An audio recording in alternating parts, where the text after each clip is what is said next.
Hello and welcome back दोस्तों to the basics of UiPath studio. आज हम इस टॉपिक पे कवर करेंगे दो बहुत ही इंपॉर्टेंट टॉपिक्स जो कि स्टूडियो से रिलेटेड और बॉट से रिलेटेड है, जो कि एक है the difference between attended automation and unattended automation. The very first thing, अभी क्या है कि हमारे पास UiPath स्टूडियो पे या फिर UiPath पे कह सकते हैं, हमारे ऑर्केस्ट्रेटर लाइसेंस के अंदर पे कम्युनिटी एडिशंस पे चाहे एंटरप्राइज एडिशन पे whatever the licence version is, दो ऑटोमेशंस मिलते हैं। पहला एक अटेंडेड ऑटोमेशन, दूसरा अनअटेंडेड ऑटोमेशन। तो इन दोनों का डिफरेंस देखने के लिए हम सबसे अच्छा सोर्सेज जो अपने UiPath के ऑफिशियल वेबसाइट पे है वो देख लेते हैं। पहले अटेंडेड ऑटोमेशन, ये कहता है runs on user desktop. Okay, तो ये जो अटेंडेड वर्ड है इसका मतलब क्या है ना कि इसे कोई चाहिए चलाने के लिए, है ना। This need somebody to run the bot, means ये बॉट खुद से अकेले नहीं चलता। इसे आप बोलोगे कि भैया चलो अभी, या चलाओगे तो ही ये चलेगा। अभी अनअटेंडेड के केस में क्या है कि ये इंडिपेंडेंट रोबोट है। मतलब कि अभी आप इसे बोल दोगे कि भैया सुबह के 6 बजे को जो है आपको चल जाना है और मेरे ये टास्क कंप्लीट करके और वापस से सो जाना है, तो ये सुबह 6 बजे खुद ब खुद उठेगा, आपके उठने के पहले ही उठ जाएगा एंड ये सारे काम करके और अपने टास्क फिनिश करके और वापस से सोने को चला जाएगा। तो कुछ ऐसा डिफरेंस है दोनों के। अभी इसके क्या डिफरेंसेस, और ये triggered by the user activities. मतलब अभी क्या है कि अभी अन अटेंडेड नहीं, बट अगर अटेंडेड ऑटोमेशन को मुझे ट्रिगर करना है, मतलब चलाना है, तो मुझे अपने कंप्यूटर को खोल के जिस सिस्टम पे या जिस मशीन पे रोबोट है उस मशीन पे खोल के स्टूडियो के कोड को खोल के और ट्रिगर करना पड़ेगा। लेट्स से मैं इधर आ जाता हूँ तो मुझे यहाँ से इसको ट्रिगर करना पड़ेगा, है ना। रन फाइल या डीबग या रन करूंगा तो ये चलेगा। तो या तो ये ऑप्शन है मेरे पास, या तो फिर आप असिस्टेंट खोल के, अगर आपने कोड को पब्लिश कर रखा है तो आप असिस्टेंट खोल के यहाँ पे आपको प्रोसेस मिल जाएंगे अगर आपने कोई भी कोड पब्लिश किया तो। और इधर से प्ले बटन का ऑप्शन आएगा एक, जिस पे क्लिक करके यहाँ से भी बॉट को चला सकते हैं। So this comes under attended automation, means a user defined automation। आपको यूजर की जरूरत पड़ती है, यूजर की एक्सेस की जरूरत पड़ती है, उसके सिस्टम के क्रेडेंशियल्स यूजर ही एक्सेस करके और चलाता है उसको। कुल मिला के बात ये है हमारा। अभी अनअटेंडेड ऑटोमेशन का क्या है सीन है कि आपने एक बॉट बनाया और उसको ऑर्केस्ट्रेटर पे पब्लिश कर दिया एंड शेड्यूल कर दिया, वो 6 बजे वाला जो एग्जांपल बताया मैंने। तो ये आपके बिहाफ पे आपने इसको बता दिया कि डेली चलना है, वीकली चलना है, एक दिन छोड़ के चलना है या सिर्फ सैटरडे चलना है। ये आप खुद से यूजर डिफाइन कर सकते हैं कि आपको कब चलना है, इस प्रोसेस को आपको कब चलाना है। और वो रोबोट उस पर्टिकुलर टाइम पे जो भी आपने सेटअप करके रखा होगा ऑर्केस्ट्रेटर पे, वो कैसे करते हैं, कहाँ करते हैं, कब करते हैं, वो मैं अपकमिंग वीडियोस पे बताऊंगा। अभी के लिए बस ये डिफरेंसेस आपके लिए समझना बहुत इंपॉर्टेंट है कि इन दोनों का डिफरेंस क्या होता है। तो अनअटेंडेड ऑटोमेशन सेल्फ सफिशिएंट होता है आपके शेड्यूल्ड टाइम पे चलने के लिए, इर्रेस्पेक्टिव ऑफ यूजर आके उसको चलाए उसके। तो ये लॉक स्क्रीन स्टेट्स पे भी काम करता है। अगर आपने वर्चुअल मशीन्स पे आरटीपीज पे काम कर रहे हैं और आपने आरटीपी को क्लोज कर दिया तो आपका आरटीपी एक लॉक स्क्रीन स्टेट पे चला जाता है, जिसे बिना अनलॉक किए भी अगर आपने अपने ऑटोमेशन को बैकग्राउंड ऑटोमेटेड किया है तो ये काम करेगा। लॉक स्क्रीन स्टेट पे भी आपका प्रोसेस चलेगा। आपको अगर आपने रिपोर्ट इंप्लीमेंट कर रखा है तो रिपोर्ट्स वगैरह सेंड कर देगा आपका रेस्पेक्टिव ईमेल आईडीज पे कि हाँ मैं चल गया, ये सारे रिपोर्ट्स है, you can have a look and that's it. So the major difference between attended and unattended automation is, attended automation में यूजर की जरूरत पड़ती है इसे चलाने के लिए, विजुअलाइज करने के लिए। अनअटेंडेड ऑटोमेशन पे जरूरत नहीं पड़ती है यूजर की, ये अपने स्पेसिफिक निर्धारित समय पे जो आपने इसके लिए डिसाइड कर रखा होगा उस समय पे चल जाता है खुद से। सो अभी के लिए इतना ही कॉमन है। कैसे करते हैं इसको अचीव, वो हम अपने अपकमिंग वीडियोस पे करेंगे। This is our very first topic for this today session was for इन दोनों के डिफरेंसेस, जो होप आप लोगों का क्लियर हो चुका होगा। Okay, coming back to the second most important topic, which is the basic data type. अभी बेसिक डेटा टाइप्स में हमारे पास कुछ गिने चुने डेटा टाइप्स होते हैं जो कि एक एज अ बिगिनर आपको जानना बहुत ज़रूरी है। तो हम सारे डेटा टाइप्स को भी कवर नहीं करेंगे, बट कुछ कुछ 4-5 डेटा टाइप्स ऐसे दिखाएंगे जो आपके लिए इनिशियली ज़रूरी है उनको समझना है। डेटा टाइप्स होता क्या है, व्हाट आर डेटा टाइप्स, है ना। तो अभी डेटा टाइप्स को हम कुछ इस प्रकार से समझते हैं कि मान लेते हैं कि एक एग्जांपल बताता हूँ। तो आप अपने घर के एग्जांपल ले लीजिए कि आपकी मम्मी जो है वो किचन में खाना बनाती है, ओके। तो वो किचन के जो सामान है उन सबको एक अलग अलग डब्बे पे रखते हैं, राइट। अभी जैसे कि हल्दी, वो हल्दी के डब्बे पे रखते हैं, तेल को तेल के डब्बे पे रखते हैं, चीनी को चीनी के डब्बे पे रखते हैं ना, आटा को आटा के डब्बे पे रखते हैं, है ना। तो उसी तरह data types are nothing but container. Data types एक कंटेनर है जिसके अंदर हम कुछ वैल्यू को स्टोर करते हैं, रखते हैं, ओके। तो अब ऐसा कुछ है कि अलग अलग डेटा टाइप्स बने हुए हैं अलग अलग वैल्यूज को स्टोर करने के लिए। अब ये थोड़ा विचित्र है आप लोगों के लिए, बट अगर आप इसको डीपली समझेंगे तो कुछ इस तरह से है कि आप आटे के डब्बे में तेल तो नहीं डाल के रखोगे। अब रखते होगे तो पता नहीं, बट जनरली ऐसा लोग नहीं करते हैं। तो आप हल्दी के डब्बे पे हल्दी डालोगे, तेल के डब्बे पे तेल डालोगे, तो ये एक ना स्पेसिफाइड, ऑलरेडी प्री डिफाइंड है कि आप ये चीज को इसी के अंदर स्टोर करोगे, दूसरे जगह पे स्टोर नहीं कर सकते हो, ऐसा है, ठीक है। अभी there are many certain ways कि आप डेटा टाइप्स का कन्वर्जन करते हो, है ना। तो वो एक अलग कॉन्सेप्ट है, but that too, leaving that apart, data types को हम उसके स्पेसिफिक कंटेनर्स पे ही स्टोर करते हैं। इतना काफी है आपके लिए। अभी वो बेसिक डेटा टाइप्स होते क्या क्या है, तो मैं कुछ कुछ लिस्ट डाउन करूंगा। एक लेट्स से अगर मैं एक एग्जांपल दिखाऊं, तो let's say we have variable one, okay. ये वेरिएबल्स पैनल जैसे आप खोलेंगे और कोई भी एक वेरिएबल बनाइए यहाँ पे, तो आपको यहाँ पे कुछ गिने चुने वेरिएबल टाइप दिखेंगे। तो this variable type is nothing but the data type. अभी मैं इसका ड्रॉप डाउन पे क्लिक करता हूँ, तो कुछ कुछ ऐसे डेटा टाइप्स है जो कि बहुत ही बेसिक है, बहुत ही कॉमन है, जो जनरली हर एक ऑटोमेशन पे यूज होते हैं, which are this boolean, int 32, string, object, data table, and I can say this array of type, okay. So we'll go one by one. अभी हम आते हैं boolean पे, ओके। सो ये boolean एक ऐसा डेटा टाइप है, अगर मैं आपको दिखाऊं तो एक साइन ले लेता हूं मैं यहाँ पे। कंट्रोल के शॉर्टकट है वेरिएबल क्रिएट करने के लिए, तो मैं यहाँ पे लिख देता हूँ bool 1 से, ठीक है। तो ये अभी स्ट्रिंग है, मैं इसको चेंज करके बूलियन बना देता हूँ यहाँ पे। अभी ये बूलियन डेटा टाइप क्या करता है ना, कि ये एक ऐसा वैल्यू स्टोर करता है जो या तो ट्रू है या तो फॉल्स है, या तो सच है या तो झूठ है ना, कुल मिला के।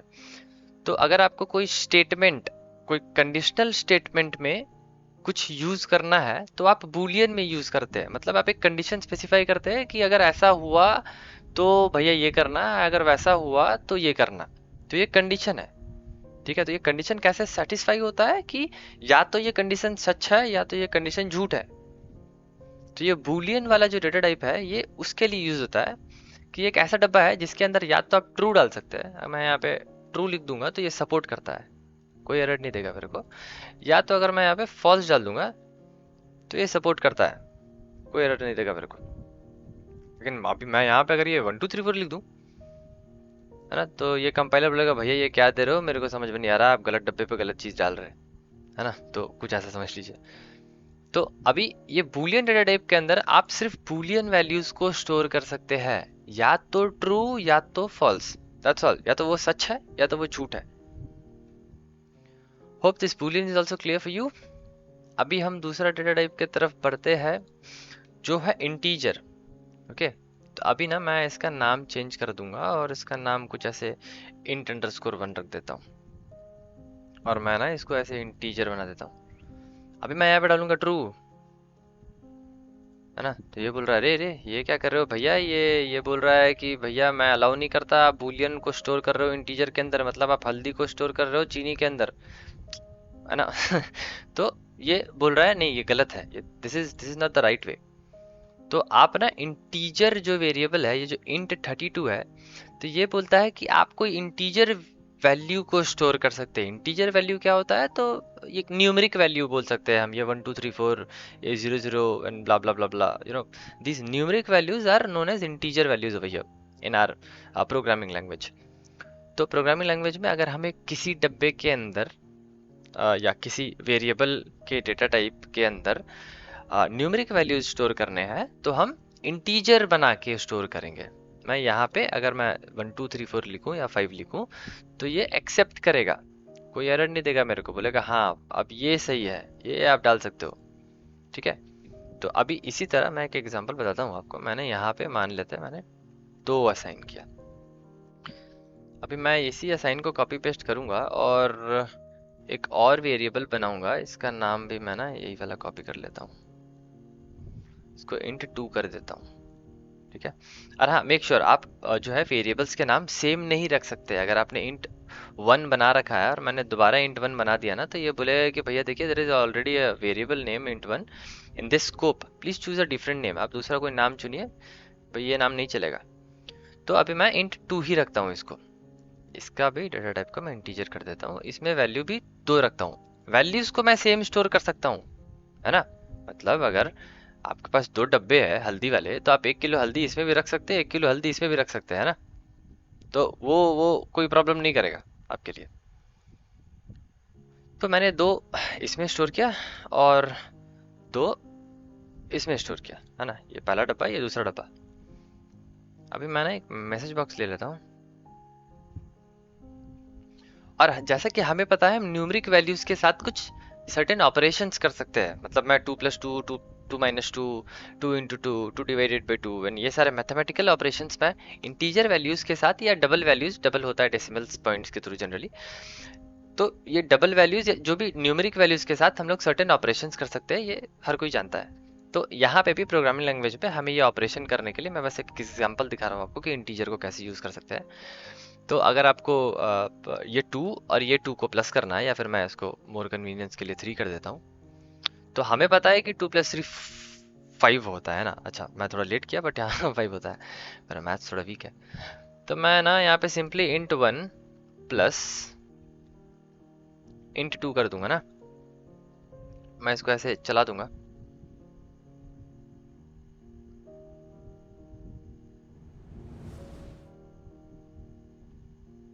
तो ये मेरे को 5 दे देगा। ठीक है, तो this is the concept of integer data type, कि हम इंटीजर डेटा टाइप के अंदर न्यूमेरिक वैल्यूज स्टोर कर सकते हैं। अगर हमें कुछ भी मैथमेटिकल ऑपरेशंस करने हैं तो हम इसके थ्रू भी अचीव कर सकते हैं। ठीक है, तो this integer is also clear for you. मैं ये मैसेज बॉक्स उड़ा देता हूँ।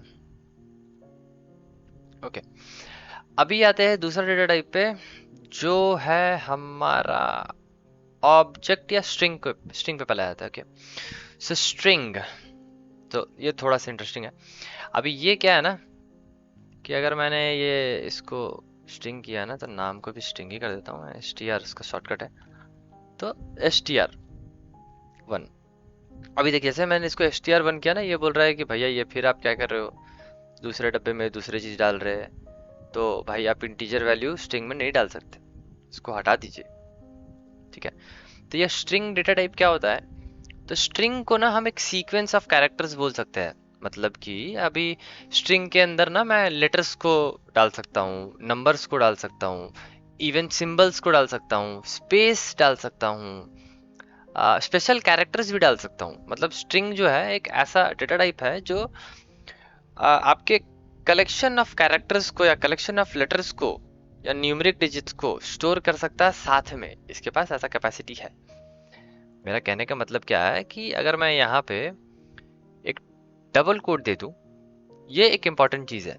ठीक है, ये डबल कोट्स 2 होने ही चाहिए। अगर आपको किसी स्ट्रिंग को स्टोर करना है यूआई पाथ पे, तो अगर आपने एक स्ट्रिंग वेरिएबल बना रखा है और इसमें एक वैल्यू स्टोर करना चाहते हैं, ठीक है, तो मैं यह वैल्यू टू सेव में डबल कोट्स लिखूंगा। ठीक है, अगर मैं इसके एक्सप्रेशन एडिटर को बड़ा करके दिखाता हूं, तो ना मैं ये डबल कोट दूंगा तो ये मेरे को कोई एरर नहीं दे रहा है। अगर मैं डबल कोट के बिना या 1 2 3 4 5 6 लिख दूं, सेव कर दूं तो ये देखिए ये बोलेगा नहीं नहीं गलत है भैया, क्या कर रहे हो, नहीं समझ में आ रहा है, ठीक है। लेकिन यही चीज अगर मैं यही वैल्यू के आगे पे एक डबल कोट और इसी वैल्यू के आगे पीछे पे सॉरी एक डबल कोट दे दूं तो ये एक्सेप्ट कर लेगा। Okay, so a string should always be inside double quotes and इसके अंदर आप कुछ भी स्टोर कर सकते हैं। मैं ऑटोमेट विथ एज लिख दूं तो ये इसको भी स्टोर कर लेता है। अभी मैं ऑटोमेट विथ एज के साथ में ना या 1 2 3 4 भी लिख दूं तो ये इसको भी स्टोर कर लेता है। अभी मैं इसमें स्टार लिख दूं, एंड लिख दूं, परसेंटेज लिख दूं, इसको भी स्टोर करता है। मैं चाहूँ तो यहाँ पे मल्टीपल स्पेस दे दूं, इसको भी स्टोर कर लेता है। इवन अगर मैं एक नेक्स्ट लाइन दे दूं तो ये इसको भी स्टोर कर लेता है। ओके, सो स्ट्रिंग डेटा टाइप कुछ ऐसा है कि आप इसके अंदर में combination of letters, numbers, symbols, even spaces को भी स्टोर कर सकते हैं। Fine, but it should be always between two double quotes. Make sure ये डबल कोट्स इंपॉर्टेंट है। ओके फाइन, सो स्ट्रिंग भी हो चुका है आपका सॉर्ट आउटेड। अभी हम ऑब्जेक्ट्स पे आ जाते हैं। मैं इसका डेटा टाइप को ऑब्जेक्ट बना देता हूँ और इसको मैं ओबीजे कर देता हूँ। अभी देखिए हाँ यार जादू है। अभी ऑब्जेक्ट जो ऐसा डेटा टाइप है ना कि अभी देखेंगे सारे डेटा टाइप्स मैंने जैसे जैसे चेंज किया ये एरर दे रहा था मेरे को। ये ऑब्जेक्ट ऐसा कौन सा खेत का मूल्य है भाई, ये एरर नहीं दे रहा मेरे को, है ना क्या। तो हाँ ये थोड़ा बड़ा खेत का मूल्य है। अभी क्या है ना कि ये ऑब्जेक्ट एक ऐसा डेटा टाइप है जो सारे डेटा टाइप्स को कवर कर लेता है अपने अंदर में। अभी मतलब कि मैं चाहूँ तो ये देखिए ये स्ट्रिंग था, हम लोगों ने ये स्ट्रिंग डिफाइन किया था ना, ये डबल कोट्स के अंदर है। तो ये इसको डिफाइन कर लिया कि हाँ भैया ठीक है स्ट्रिंग है, तो भी ये ऑब्जेक्ट के अंदर में आता है। अभी अगर मैं 1 2 3 4 5 लिख दूं बिना डबल कोट्स के तो ये एक इंटीजर वैल्यू होता है, राइट। अभी देखिए मैंने ये इंटीजर वैल्यू भी स्टोर किया ना तो ये देखिए ये एक्सेप्ट कर लिया,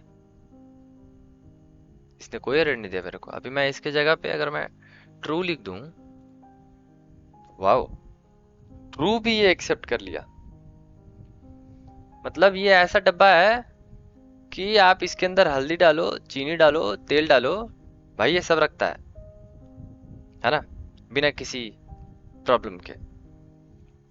प्रॉब्लम मतलब एरर के। तो ये ऑब्जेक्ट एक ऐसा डेटा टाइप है जो आपके लिए स्ट्रिंग भी स्टोर कर सकता है, इंटीजर भी कर सकता है, बूलियन भी कर सकता है।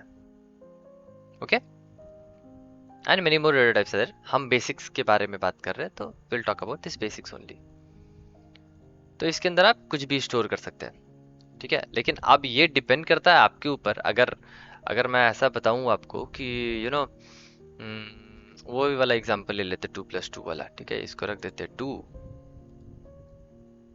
अभी मैं ना एक और वेरिएबल बना लेता सेम नाम का।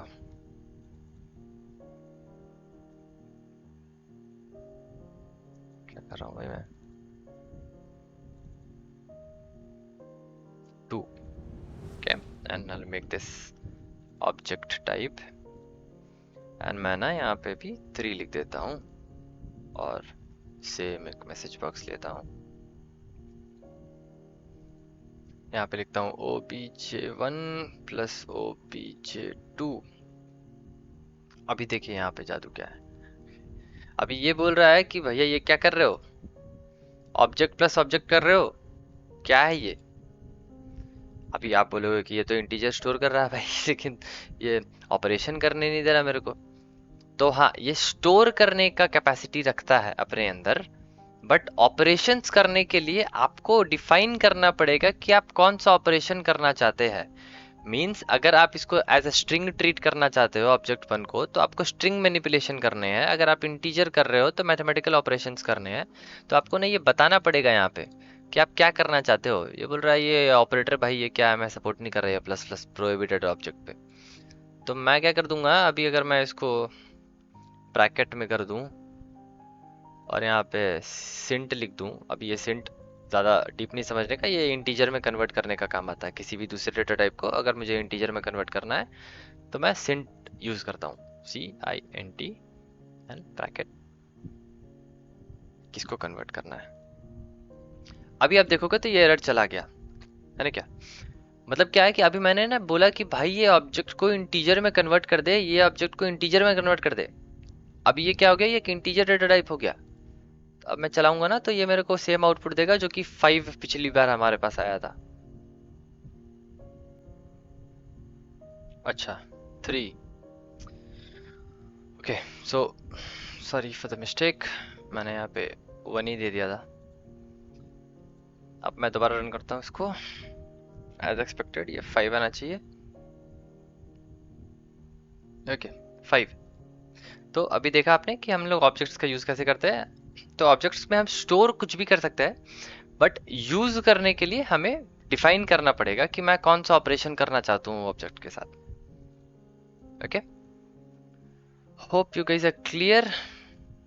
इफ नॉट तो you can always comment and let me know so that मैं और डिटेल्ड वीडियो बना दूँ इस पे।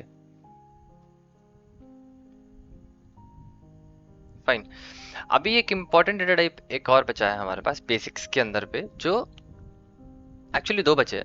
एक डेटा टेबल भी होता है। तो ये एक ऐसा डेटा टाइप है ना जो हमारे लिए टेबल स्टोर करने में हेल्प करता है। विच मीन्स एक एक्सेल को अगर आप रीड करेंगे तो आप एक डेटा टेबल के आउटपुट पे उसको स्टोर कर सकते हैं। मीन्स रोज एंड कॉलम्स पे स्टोर कर सकते हैं। तो रोज एंड कॉलम्स पे स्टोर करने के लिए हम लोग डेटा टेबल के यूज करते हैं एक टेबल को स्टोर करने के लिए। अगर आप डेटा स्क्रैपिंग भी करते हैं हमारे स्क्रैपिंग विजार्ड से, तो वो एक एक्सट्रैक्ट डेटा टेबल नाम के वेरिएबल पे सेव होता है, जो अगेन एक डेटा टेबल वेरिएबल रहता है डेटा टाइप के। तो again will you know see this in upcoming videos कि हम ये डेटा टेबल एक्सट्रैक्शन कैसे करते हैं एंड ये डेटा टाइप क्या होता है। इसके बारे में एक अलग वीडियो बनाऊंगा मैं, जिससे आपको इस डेटा टेबल के बारे में थोड़ा ज़्यादा क्लैरिटी मिल जाए। ये टेबल एक्सट्रैक्शन भी उसमें कवर्ड रहेगा, डेटा स्क्रैपिंग। ओके सो अभी एक बच गया हमारा ये एरे ऑफ टाइप। अभी जैसे ही मैं इस एरे ऑफ टाइप पे क्लिक करता हूँ ना, तो ये टी जो है ना, ये टी डिनोट करता है टाइप को। मतलब एरे तो है, अभी किसका एरे है। अभी एरे क्या होता है ना, तो एरे एक कलेक्शन होता है। मान के चलिए कि आपके पास एक डब्बे का कलेक्शन है ना, जिसपे आप बहुत सारे 1 किलो हल्दी रखे, एक में आधा किलो हल्दी रखे, एक में 250 ग्राम हल्दी रखे, एक में 300 ग्राम हल्दी रखे। ये आपके पास एक पूरा कलेक्शन है 4 डब्बों का, और 4 हल्दी के डब्बों का कलेक्शन है ना। उसी तरह मेरे पास 4 चीनी के डब्बे का कलेक्शन हो सकता है और सो ऑन। ओके, तो जैसे ही मैं एरे ऑफ टाइप पे क्लिक करूंगा ना, देखिए ये मेरे को एक छोटा सा प्रॉम्प्ट दिया, एक बॉक्स दिया पॉपअप, जो बता रहा है कि किस टाइप का डब्बा बनाना चाहते हैं आप। मीन्स किस टाइप के वेरिएबल को डिफाइन करना चाहते हैं, array of which type variable. तो यहाँ इंटीजर है आपको दिख रहा है स्टार्टिंग पे। अभी आप क्लिक करोगे तो आप इसको डिसाइड कर सकते हो कि मैं बूलियन का, इंटीजर का, स्ट्रिंग का, ऑब्जेक्ट का, डेटा टेबल का एंड सो ऑन। आप चाहे तो एक और एरे बना सकते हो, बट अभी बेसिक्स पे हम ये जानेंगे कि अभी मान लेते हैं मैंने एक इंटीजर एरे बनाया, ठीक है। तो मैं ओके करता हूँ, तो अभी आप देखेंगे यहाँ पे इंट और ये ब्रैकेट का साइन आ गया यहाँ पे। तो ये जो स्क्वायर ब्रेसेस का साइन है ना, ये डिफाइन करता है एरे को वही बात में। ओके तो नाउ मैं यहाँ पे ये देखिए obj1 को ना मैं arr1 कर देता हूँ फॉर बेटर क्लैरिटी। अभी arr1 का टाइप है इंटीजर ऑफ एरे, ठीक है। तो मैंने ना यहाँ पे 2 स्टोर किया है, जो कि एक इंटीजर वैल्यू है ना, सब जानते हैं। अभी लेकिन ये फिर भी बोल रहा है क्या कि नहीं नहीं, कुछ तो गलत है। आप क्या बोल रहे हो कि आप यहाँ पे न्यूमेरिक वैल्यू दे रहे हैं, लेकिन मैं तो भाई कलेक्शन ऑफ न्यूमेरिक रखता हूँ अपने पास। तो मेरे को वैसा डब्बा दो, वैसा डब्बा में डालो जो कलेक्शन स्टोर करता है ना। तो ये एरे को स्टोर करने का ना, अगर आप वैल्यू स्टोर करना चाहते हैं एक एरे वेरिएबल पे, तो आपको ना ये करली ब्रेसेस का यूज करना पड़ता है। ये जो करली ब्रेसेस है ना, इसका यूज करना पड़ता है। जैसे आप ये करली ब्रेसेस का यूज करेंगे और यहाँ पे एक चीज डिफाइन कर देंगे, लेट्स से 1 स्टोर करूंगा मैं, तो 1 एक न्यूमेरिक वैल्यू राइट। तो ये एक्सेप्ट कर लेगा कि ठीक है, एक डब्बा मैंने बना दिया जिसके अंदर मैंने 1 स्टोर कर दिया। अभी कलेक्शन का क्या मतलब है। अभी आप तो बोलेंगे कि भाई ये तो इंटीजर में भी करते थे हम, 1 2 3 4 स्टोर एंड सो ऑन, है ना। मतलब मैं चाहूँ तो यहाँ पे 1 2 3 4 5 लिख दूँ और ये स्टोर हो रहा है। तो ये करली ब्रेसेस का क्या मतलब बनता है। अब ये करली ब्रेसेस ना बहुत इंपॉर्टेंट और वाइटल रोल प्ले करता है हमारे एरे पे। ये करली ब्रेसेस के अंदर ही हमें डिफाइन करने रहते हैं कि हम कितने डब्बे रख रहे हैं, कितने डब्बे में कितने वैल्यूज रख रहे हैं। अभी मुझे ये तो पता है कि ये हल्दी का डब्बा है, मेरे पास हल्दी के लेट्स से 10 डब्बे है, तो मैं 10 डब्बे पे कितना वैल्यूज रखूंगा ये मेरे पे डिपेंडेंट है। तो ना मैं और वैल्यू स्टोर करने के लिए कॉमा दूंगा यहाँ पे, और 23 भी स्टोर कर दूंगा। तो ये एक्सेप्ट कर लिया, कोई एरर नहीं दिया मेरे को। मैं चाहूंगा तो 76 भी स्टोर कर लूंगा, मैं चाहूंगा तो 98 कर लूंगा, मैं चाहूंगा तो 55 कर लूंगा, 54 कर लूंगा, और मैं सेव करूंगा इसको। तो ये देखिए, ये सारे तरह के अलग अलग इंटीजर को स्टोर किया। ठीक है, ये एक कलेक्शन में स्टोर किया, मतलब ये अलग वैल्यू है, ये अलग वैल्यू है, ये अलग है, ये अलग है, और ये अलग है। ये सब एक वैल्यू नहीं है, ये कलेक्शन ऑफ वैल्यूज है। अभी कौन से वैल्यूज है, तो मैंने इंटीजर बनाया तो ये इंटीजर है, इसलिए ना मैं यहाँ पे डबल कोट नहीं दे रहा हूँ। अभी मैं यहाँ पे अगर ट्रू लिखूंगा ना बूलियन, तो ये बोल रहा है नहीं नहीं, ये हल्दी का डब्बा है भाई, चीनी मत डाल। समझे, क्योंकि हम लोगों ने यहाँ पे डिफाइन कर रखा ना कि भैया इंटीजर ही डालेंगे, इंटीजर का डब्बा बनाया मैंने। तो आप ये ट्रू ट्रू डालोगे तो एक्सेप्ट नहीं करेगा। ठीक है, लेकिन अभी मैं अगर इसके टाइप पे आता हूँ और इसको बूलियन कर देता हूँ, ये बन गया क्या, बूलियन कैरे बन गया है ना। अब मैं इसको हटा के, इनफैक्ट इन सबको हटाता हूँ और यहाँ पे फॉल्स लिख देता हूँ, फिर से ट्रू लिख देता हूँ, फिर से फॉल्स लिख देता हूँ। तो ये क्या बता रहा है कि ये बूलियन का कलेक्शन स्टोर कर रहा है। अभी ये ट्रू फॉल्स ऐसे बूलियन के कलेक्शन को स्टोर कर रहा है। देखिए मेरे को कोई एरर नहीं दे रहा है। सेम गोज फॉर अगर मुझे स्ट्रिंग का करना है, तो मैं फिर से एरे ऑफ टाइप पे जाऊंगा और स्ट्रिंग या ऑब्जेक्ट कुछ भी आपका मर्जी, अब जाएंगे एक्सपेंड करूंगा। अभी मैं यही सेम चीज को स्टोर करना चाहता हूँ but as a string store करना चाहता हूँ, तो मैं ना यहाँ पे डबल कोट दे दूंगा। देखिए स्ट्रिंग का ना एक पहचान है, जैसे आप डबल कोट देंगे ना तो ये एक ऑरेंज कलर का, या रेड बोल लीजिए, मेरे को तो ऑरेंज दिख रहा है बट हाँ, तो ये डार्क ऑरेंज या डार्क जो भी बोल लीजिए आप, उस कलर का आपको दिखता है। जैसे ये कलर आपको दिखेगा ना तो यू कैन रिकॉग्नाइज कि हाँ भाई यहाँ से यहाँ तक मेरा स्ट्रिंग रिकॉग्नाइज हुआ है। ये कंपाइलर बता रहा है कि हाँ ये एक स्ट्रिंग है। देखिए अभी ये ब्लू है, जैसे ही डबल कोट देता हूँ तो ये देखिए ये रिकॉग्नाइज कर दिया कि ये एक स्ट्रिंग है, लेकिन ये बता रहा है एंड ऑफ स्टेटमेंट नहीं है। तो मैं ना एंड ऑफ स्टेटमेंट एक यहाँ दे देता हूँ, एंड ऑफ स्टेटमेंट यहाँ से स्टार्ट करूंगा, यहाँ दे दूंगा, यहाँ से स्टार्ट करूंगा, यहाँ दे दूंगा। अभी देखिए इसने ट्रू फॉल्स ही स्टोर किया बट एज ए स्ट्रिंग किया। ठीक है, तो ये कंडीशनल स्टेटमेंट्स में नहीं काम आएगा क्योंकि ये एक स्ट्रिंग है। ठीक है, तो होप आपका ये एरे का कॉन्सेप्ट भी क्लियर है। Array is nothing but a collection of different data types, means similar data type, sorry, similar data type के मल्टीपल वैल्यूज को स्टोर करने के लिए एरे का यूज करते हैं। अभी आगे लिस्ट भी है, कलेक्शंस है और है, but for the basics array होता है। ठीक है, अभी एरे और लिस्ट के बीच का डिफरेंस क्या है एंड ब्ला ब्ला, आपके दिमाग में बहुत कुछ चल रहा होगा, वो सबको अभी एकदम साइड रख देने का, ताकि सिर्फ बेसिक्स पे कंसंट्रेट करके धीरे धीरे आगे बढ़ेंगे, डीप अंडरस्टैंडिंग से लर्निंग करेंगे अपना। ठीक है, तो होप आपका ये सारे कॉन्सेप्ट भी क्लियर हो चुका है कि what is an array of string. Array is nothing but a collection of similar data type, एक जैसा डेटा टाइप, एक जैसा डब्बे का कलेक्शंस अगर आपके पास है तो वो एक एरे है। एंड एरे के लिए ये करली ब्रेसेस मस्ट है, ये करली ब्रेसेस चाहिए रहते हैं एरे को स्टोर करने के लिए, चाहे वो किसी भी तरह का डेटा टाइप हो। हम करली ब्रेसेस के अंदर कॉमा सेपरेटेड यूज करेंगे। Clear? Hope it's all clear for you. So I think so far so good. We are Boolean integer all have been covered for the basics. Yep.